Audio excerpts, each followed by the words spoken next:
বের হওয়ার সময় কী হবে জানেন, কার্ডে হচ্ছে আপনার গেটটা খুলবে না।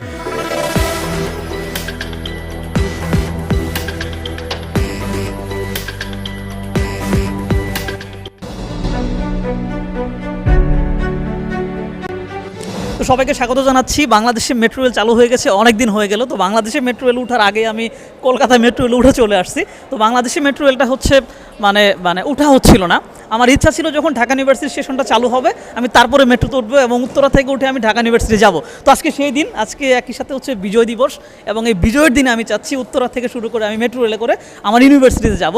তো দেখতে পাচ্ছেন স্টেশনে চলে আসছি, এতটাই চমৎকার, মানে বিশ্বাসই হচ্ছে না কলকাতার স্টেশনগুলো এতটা পরিষ্কার ছিল না। ওটা যদি অনেক আগের, কিন্তু ডিজাইন প্লাস সব কিছু খুবই দারুণ। চলুন, আমার হাতের সময় খুবই কম, মানে মাত্র কয়েক মিনিট আছে। আমরা গিয়ে লাইনে দাঁড়িয়ে আছি, টিকিট কাটার চেষ্টা করব, তারপর হচ্ছে ট্রেনে করে আমরা ঢাকা ইউনিভার্সিটি যাবো এবং বোঝানোর চেষ্টা করব যে আসলে এক্সপিরিয়েন্সটা আমাদের কেমন, আসলে জ্যাম কতটা কমাতে পেরেছে কিংবা কমাতে পারেনি। চলুন স্টেশনের ভেতরে যাই।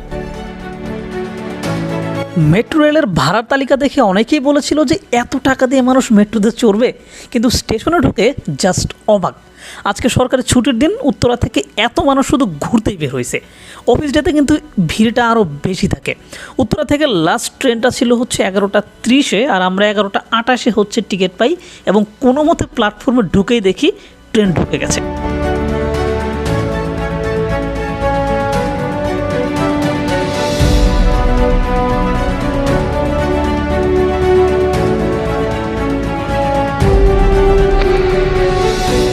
দরজা খোলার সাথে সাথেই আমরা ভেতর প্রবেশ করলাম।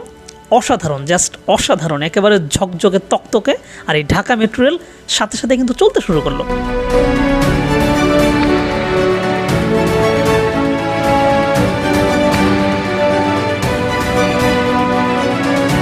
এখন আপনি যদি দাবি করেন যে এটা চালু হওয়ার পর কেন ঢাকার জ্যাম একদম কমে যাচ্ছে না, তাহলে আপনার জন্য বলি যে ঢাকা মেট্রো রেলের মোট লাইন হচ্ছে কয়টা জানেন?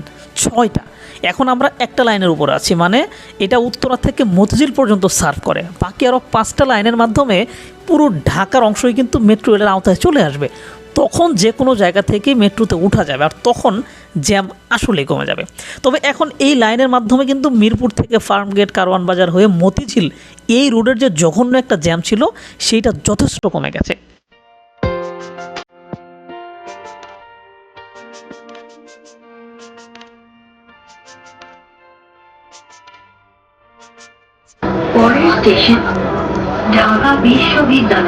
তো সমস্যা একটাই, একটু পর পর স্টেশন। প্রকৃতপক্ষে এইটা কিন্তু কোনো সমস্যা না, এটা আসলে মেট্রো রেলের বৈশিষ্ট্য।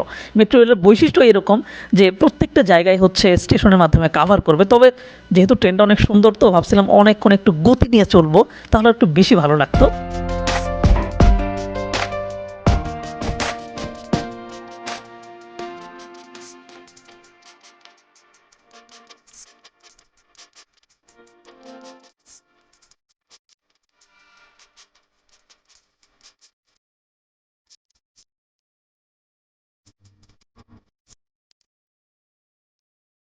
গন্তব্যে প্রায় চলে এসেছি।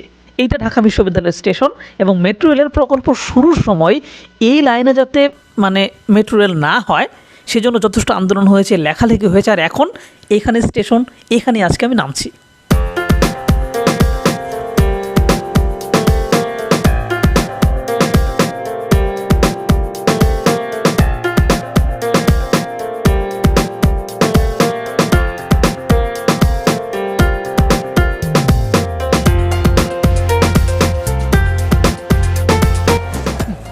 তো মাত্র 30 মিনিটের মধ্যেই হচ্ছে আমরা উত্তরা থেকে ঢাকা ইউনিভার্সিটি পৌঁছায় গেছি। এটা হচ্ছে একটা কল্পনা ছিল এক সময়, কোনো জ্যাম ট্যাম কিচ্ছু লাগে নাই।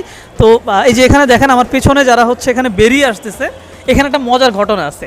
আপনার কার্ডের ভিতরে একটা টাইম দেওয়া থাকে, আপনি টাইমের বেশিক্ষণ যদি ভেতরে অবস্থান করেন, বের হওয়ার সময় কী হবে জানেন, কার্ডে হচ্ছে আপনার গেটটা খুলবে না, তারপরে আপনার কাউন্টারে গিয়ে জরিমানা তারপর বের হতে হবে। তো এইটা দারুণ যে ভেতরে আসলে যাতে ভিড় না হয় এটার জন্য এই ব্যবস্থাটা করা।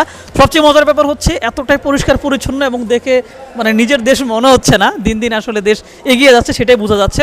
তো এর আগে আমি একটা ভিডিওতে বলেছিলাম মেট্রো রেল আসলে জ্যাম কমাতে পারবে কিনা।